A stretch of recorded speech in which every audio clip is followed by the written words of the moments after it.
సజీవుడు మన రక్షకుడు యేసుక్రీస్తు నామంలో మనకు శుభములు. 36వ కీర్తనను మనము ధ్యానం చేసుకొనుచున్నాము. 4వ వచనము. 36వ కీర్తన 4వ వచనము. వాడు మంచము మీదనే పాప యోచనను యోచించును. వాడు కాని నడతలు నడుచువాడు. చెడుతనము వానికి అసహ్యము కాదు. వాడు వానికి ఎవరు అంటే భక్తిహీనుడు గురించి. భక్తిహీనుడు అన్నటువంటి మాట దావీదు గారు ఉపయోగిస్తున్నాడు అంటే తాను భక్తి కలిగి, దైవభక్తి కలిగి, పరిశుద్ధత కలిగి దేవుని మార్గములలో నడుస్తున్నటువంటి వ్యక్తిని ఇతరులు, వ్యక్తులు, గుంపులు, రాజులు తనను ఇబ్బంది పెట్టేటటువంటి వారు.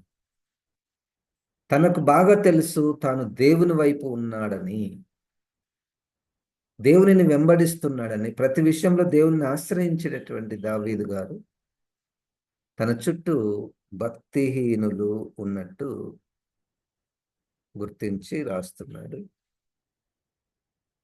అయితే ఆ భక్తిహీనులకు యొక్క లక్షణాలు ఈ వచనాలలో మనం చూస్తున్నాము. దానిలో ఈరోజు ఒక లక్షణం ఏంటంటే కాని నడతలు నడుచువాడు. కాని నడతలు అంటే నడవవలసినటువంటి మార్గంలో నడవకపోతే అవన్నీ కూడా కాని నడతలు. భక్తిహీనులు నడవవలసిన త్రోవ, వారు నడవవలసిన త్రోవ ఏంటి? 14:6 యోహాను సువార్త. నేనే మార్గమును, ఈ మార్గము మీద కాక, ఈ మార్గములో కాక ఇక ఏ ఇతర మార్గములో నడుస్తున్నటువంటి వారందరూ కూడా భక్తిహీనులు, కాని నడతలు నడిచేటటువంటి వారు. కనుక భక్తి పరులు ఎవరు? దేవుని యందు భయభక్తులు కలిగినటువంటి వారు ఎవరు? యేసుక్రీస్తుని తమ మార్గముగా ఎంచుకునేటటువంటి వారు. అయ్యా, మేము ఎట్లా పోవాలనో మాకు తెలియడం లేదు, ఏ మార్గంలో పోవాలనో మాకు తెలియదు, నీవే మాలో ఉన్నావనుకో, మేము మేము ఎక్కడ పోయినా ఇంకా నువ్వు నడిపించినదే అవుతుంది. దేవునికి స్తోత్రం, హల్లెలూయా. కనుక క్రీస్తును హృదయంలోనికి ఆహ్వానించుట, స్థిరపరచుకొనుట, ప్రతిష్ఠించుకొనుట, ధరించుకొనుట, ఇవి చేయుట ద్వారా మనం నడవవలసినటువంటి త్రోవను ప్రభువే మనల్ని నడిపిస్తాడు. భక్తిహీనులు ఒక్కొక్కసారి యూదా పత్రికలో 11వ వచనములో వీళ్ళు దేవుని పిల్లలే, అందరు ముగ్గురు కూడా దేవుని పిల్లలే. 11వ వచనంలో చూడండి. అయ్యో వారికి శ్రమ, వారు కయ్యూను నడిచిన మార్గమున నడిచిరి, బహుమానము పొందవలనని బిలాము నడిచిన తప్పు త్రోవలో ఆతురంగా పరిగెత్తిరి, కోరాహు చేసినట్టు తిరస్కారము చేసి నశించిరి. ఈ మార్గాలు 3 డిఫరెంట్ మార్గాలు. ఈ 3 మార్గాలు కూడా దేవుని మార్గాలు కావు. కాబట్టి వీళ్ళు ఆ భక్తిహీనుల గుంపులోనికి వస్తారు. పాఠము మనము వీళ్ళతో మనము వీళ్ళని చూస్తూ నేను వీళ్ళ మార్గంలో పోకూడదు, కయ్యూను మార్గంలో నేను పోకూడదు. ఏంటి? కయ్యూను ఆ మంచి కుటుంబంలో పుట్టాడు. కయ్యూనుకు దేవుని గూర్చినటువంటి జ్ఞానము తెలుసు. కయ్యూనికి ఆరాధన చేసే పద్ధతులు తెలుసు. కానీ కయ్యూను మార్గమున వెళ్ళరా, వాని క్రియలు చెడ్డవైనందున అని మాట కయ్యూను గురించి రాయబడింది బైబిల్. వాని సహోదరుని క్రియలు మంచివైనందున. కాబట్టి కయీను నడిచిన మార్గములో, అంటే కయీనుకు ఎక్కడ సమస్య వచ్చిందంటే ఆరాధనలోనే సమస్య వచ్చింది. తన అర్పణ విషయంలోనే సమస్య వచ్చింది. తన అర్పణ దేవుడు అంగీకరించలేదు. తన సహోదరుని అర్పణ దేవుడు అంగీకరించాడు. చూడండి, ఆరాధనలో, ఆ రిలేషన్షిప్స్లో వారు ఎంచుకుంటున్నటువంటి మార్గాలు భక్తిహీనుల మార్గాలు. భక్తిహీనుల మార్గాలు. కాబట్టి కయీను నడిచిన మార్గంలో మనము వెళ్ళరాదు. అది పరిశుద్ధాత్మ దేవుడు మనకు సహాయం చేస్తేనే మన అర్పణల విషయంలో జాగ్రత్తగా ఉంటాము. అర్పణల విషయంలో జాగ్రత్తగా ఉంటాం. ఎన్నెన్నో అర్పణల విషయంలో దేవుడు అంగీకరించే అర్పణ. దేవునికి స్తోత్రం. దేవుడు అంగీకరించే అర్పణలు ఎలాగుంటాయి? మలాకి గ్రంథంలో మీరు 2 రకాల అర్పణలు తీసుకుని వస్తున్నారు, నేను అంగీకరించాను. ఒకటి, కుంటి దానిని, గుడ్డి దానిని, రోగం వచ్చిన దాన్ని మీరు తీసుకుని వస్తున్నారు, నేను అంగీకరించాను. అంటే మనకి అదేం పనికిరాదు, అది పోయినా ఏం కాదు అన్నటువంటి అర్పణలు. రెండవది, మీరు దొంగతనము చేసి తీసుకొని వచ్చేటటువంటి ఆ బలులను నేను అంగీకరించను. అంటే ఆ మార్గాలు చూడండి, అర్పణల విషయంలో మార్గాలు, అది దేవుడు అంగీకరించే అర్పణ. దేవుడు అంగీకరించే అర్పణ. నాదాబు, అబీహు అన్నటువంటి వారు ఎల్లప్పుడూ సేవ చేస్తున్నటువంటి వారు, గుడిలో ఎల్లప్పుడూ 24 గంటలు ఉండేటటువంటి వారు, అన్య అగ్ని తీసుకొని వచ్చి బలులను అర్పించడానికి ప్రయత్నం చేశారు. అక్కడ దేవుడు పైనుండి అగ్నిని పంపించి వారిని దహింపచేశాడు. కాబట్టి అర్పణల విషయంలో, ఆరాధన విషయంలో, నా ఆరాధన, నా అర్పణలు దేవునికి అంగీకారమా, దేవుడు చూపించిన మార్గంలోనే నేను ఆరాధించడానికి సహాయము చేయాలి. అది యేసుక్రీస్తు యోహాను సువార్త 4:24, దేవుడు ఆత్మ కనుక ఆయనను ఆరాధించు వారు ఆత్మతో సత్యముతో ఆరాధించాలన్నటువంటి ఆ మాటలకు అర్థము ప్రభువా, నేను అర్థవంతముగా ఆ విధంగా నడుచుకోవడానికి సహాయము చేయను. యూదా పత్రిక 11వ వచనంలో రెండవ మనిషి ఎంచుకున్నటువంటి మార్గము, ఈ భక్తిహీనుడు ఎంచుకుంటున్నటువంటి మార్గము, ఈ భక్తిహీనుడు అన్నటువంటి పదము మనకు ఈ వ్యక్తికి ఈ వ్యక్తి ప్రొఫెషన్ బట్టి అనడానికి రాదు. బిలాము అంటే ప్రవక్త, బిలాము అంటే ప్రార్థన చేయువాడు. ఎన్ని మంచి పేర్లు! కానీ వీళ్ళ మార్గంలో నడవకండి మీరు. ఒకటే చిన్న తప్పు, బహుమానమును ఆశించి బిలాము నడిచిన తప్పు త్రోవలో ఆతురముగా పరిగెత్తిరి.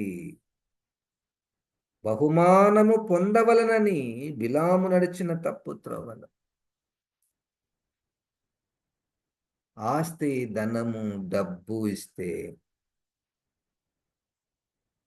ఈ సేవకులు, ప్రవక్తలు మాట మార్చేవారు.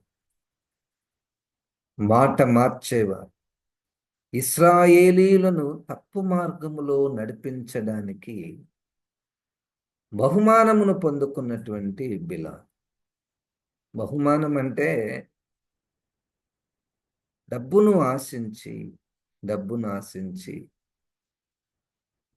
ఈ పట్ ఈ పట్టికలోనే గెహాజీ అనేటువంటి మరొక సేవకుడు ఉన్నాడు.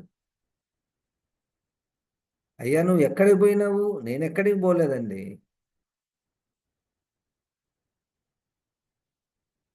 కానీ ప్రతి అడుగు, ప్రతి నడక, ప్రతి మార్గము, ప్రతి ఉద్దేశము దేవుడు తెలుసు. భక్తిహీనుల మార్గము కాని నడతలు, నడవలసిన త్రోవలు అవి కావు. నీ పై సేవకుడే డబ్బులు తీసుకోకూడదు. మనం ఇప్పుడు వాళ్ళ అన్నిల దగ్గర డబ్బు ఎట్లా తీసుకుంటావు? మన దేవునికి దూషణ. కానీ డబ్బును ఆశించి పరిచర్య చేయుట, వారినేమంటుంది బైబిల్ అంటే భక్తిహీనులు. బిలాం గాని, గెహాజీ గాని, యూదా ఇస్కరియోతు గారు గాని, భక్తిహీనుల మార్గము ఎలాగుంటుందంటే డబ్బు కొరకు వారు ఏదైనా చేస్తారు. మూడో వ్యక్తి, కోరాహు చేసినట్టు తిరస్కారం చేసి నశించిరి.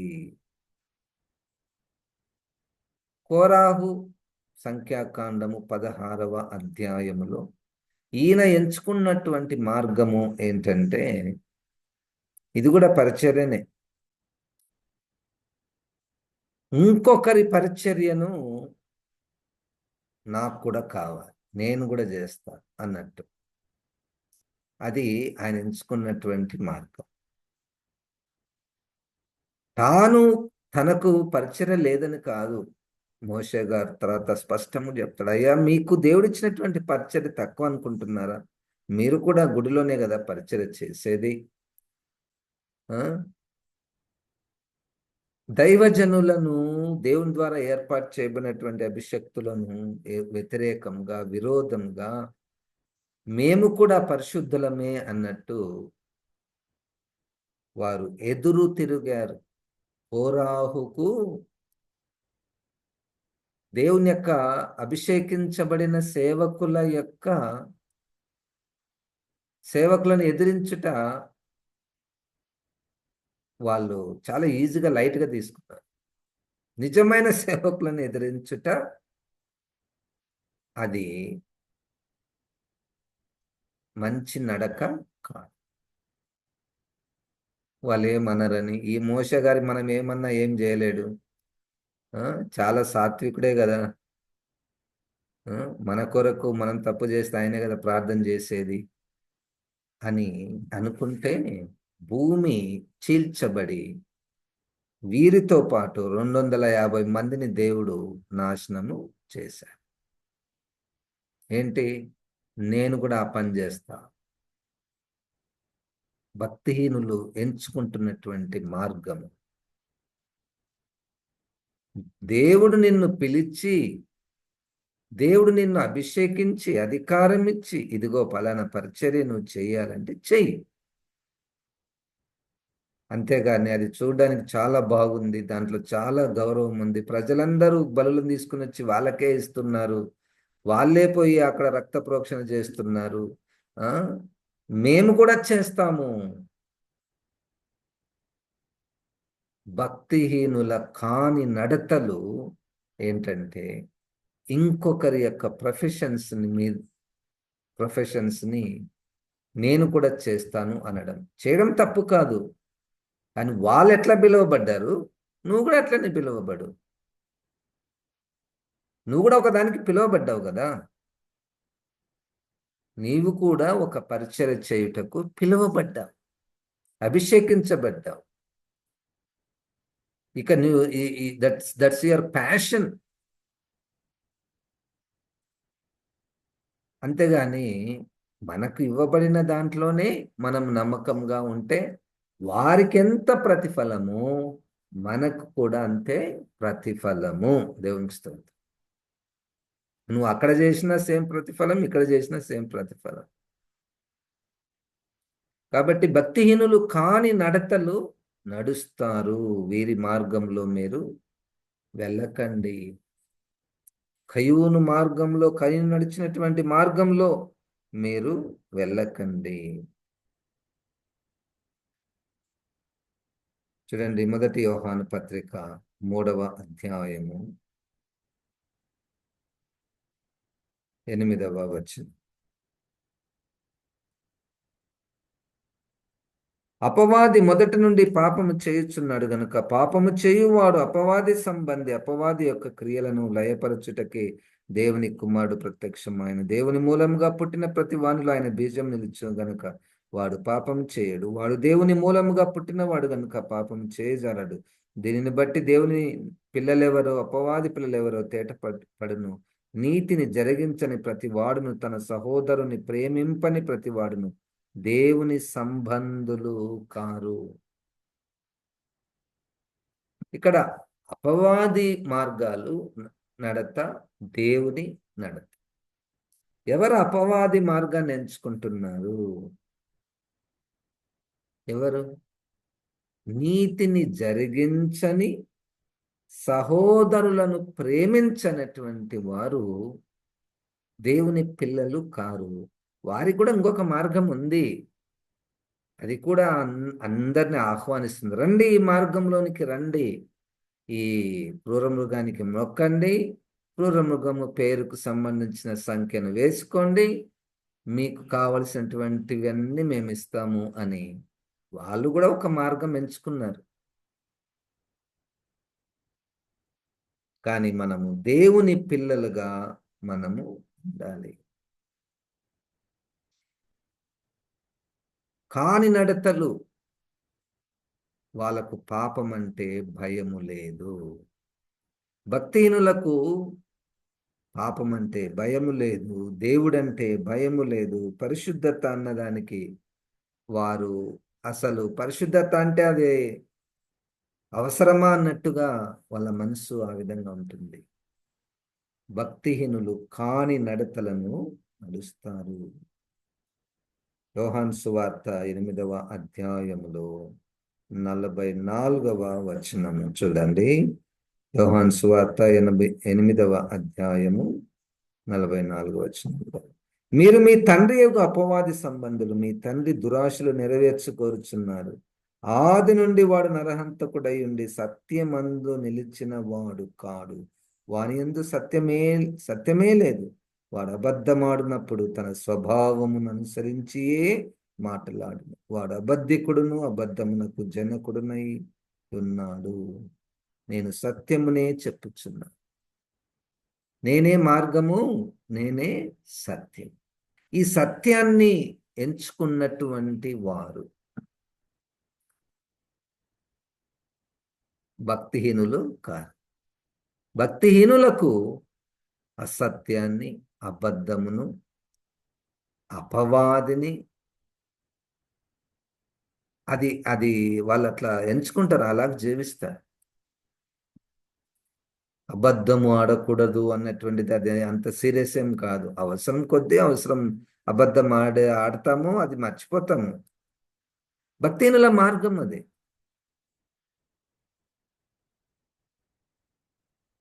భక్తిహీనుల మార్గం. భక్తిహీనులు కాని నడతలను నడుస్తున్నారు. మనము క్రీస్తును అంగీకరించినటువంటి మనకు మన నాలుక మీద సత్యము అన్న మాట రాయబడాలి. పరిశుద్ధాత్మ దేవుడు ఆ సత్యము అన్నటువంటిది మన నాలుక మీద రాయాలి. అబద్ధము ద్వారా ఎంత నష్టం కలుగుతుందో కదా. మనం ఇంతకుముందే చూసాము, మాటల విషయంలో ఎంత జాగ్రత్తగా మనము ఉండాలి. భక్తిహీనులు యొక్క మార్గము వాళ్ళ నాలుకను ఎక్కడికైనా తీసుకుని వెళ్తారు, ఎలాగైనా ఉపయోగిస్తారు. యాకోబు పత్రికలో 3వ అధ్యాయంలో ప్రపంచమంతా చుట్టి వస్తారు. నరకము వాళ్ళ నాలుక మీద ఉంటుంది. వాళ్ళ నాలుక క్రింద సర్ప విషం ఉంటుంది. నాలుక ద్వారా ఇతరులను చంపేస్తారు. అబద్ధమునకు జనకుడు, అపవాది. ఉం?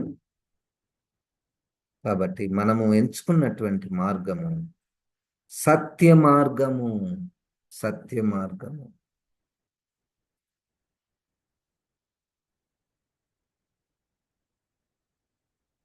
సామెతల గ్రంథంలో 2వ అధ్యాయములో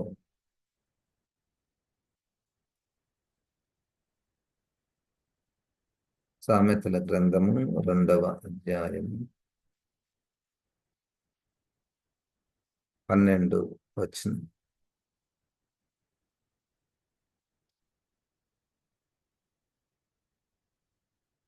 అది దుష్టుల మార్గము నుండి, మూర్ఖముగా మాటలాడు వారి చేతుల నుండి నిన్ను రక్షించును.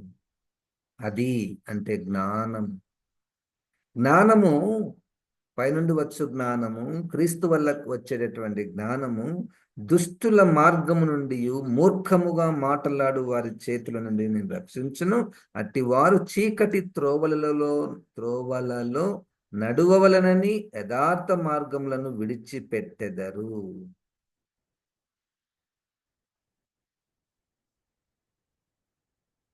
కీడు చేయ సంతోషించుదురు, అతి మూర్ఖుల ప్రవర్తన యందు ఉల్లసించుదురు.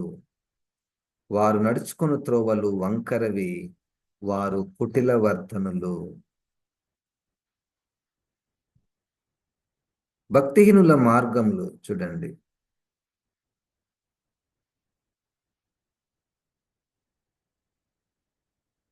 చీకటి త్రోవలలో నడవవలనని యథార్థ మార్గములను విడిచిపెట్టెదరు. కీడు చేయుట సంతోషింతురు, అతి మూర్ఖుల ప్రవర్తన యందు ఉల్లసింతురు. కాని నడతలు, భక్తిహీనులు నడిచేటటువంటి కాని నడతలు. మనకున్నటువంటి ఏకైక మార్గం, మనం నడవలసినటువంటి త్రోవలు, మనం నడవలసినటువంటి మార్గములు యేసు మార్గం, యేసు చూపించిన మార్గము, యేసు వేసినటువంటి పునాది, యేసు చూపించిన జీవన శైలి. అన్ని విషయంలో, మాట్లాడే విషయంలో, చూచే విషయంలో, ఆలోచించే విషయంలో, మనం ప్రవర్తించే విషయంలో, మన కుటుంబంలో కానీ, సంఘంలో కానీ, సమాజంలో కానీ, మన పనులలో కానీ యేసుక్రీస్తు అన్ని విషయములను తన మార్గం. ఇది మతము కాదు అని పౌలు గారు 24వ అధ్యాయం 14వ వచనంలో అపోస్తుల కార్యములో, మీరు అనుకుంటున్నట్టు మేము ఒక మతాన్ని ఆచరిస్తున్నామని అనుకుంటున్నారు. కాదు కాదు, మేము ఎంచుకున్నటువంటిది మార్గము. మేము ఎంచుకుంటున్నటువంటిది మార్గము. మాకు దేవాలయము ఉంటే ఆరాధిస్తాము, లేకపోతే చెట్ల కిందనో ఆ నదుల పక్కనో ఆరాధన చేస్తాం. కానీ మాకు యేసుప్రభు చూపించిన మార్గంలో మా దేహమే దేవునికి ఆలయము. అక్కడ అది స్టాండర్డ్. భౌతికంగా కట్టిన దేవాలయం అంటే ఆరాధన చేస్తాము, లేకపోతే కూడా ఆరాధన చేస్తాం. కాని నడతలు నడిచే భక్తిహీనులు ఉన్నారు. కాని నడతలు నడిచే భక్తి, ఇతర చాలా చాలా మార్గాలు ఉన్నాయి. సమరయ స్త్రీకి ఒక మార్గం ఉంది. మా ఊర్లో ఒక కొండ ఉంది, ఆ కొండ మీద చర్చి ఉంది, ఆ కొండకు పోయి మేము ఆరాధన చేస్తాము. ఇక ఏ చర్చికి రాము, మేము పోయినా వాళ్ళు రానియరు. ఆ యెరూషలేం పోతే మమ్మల్ని రానియరండి. అమ్మా, అవి మర్చిపో.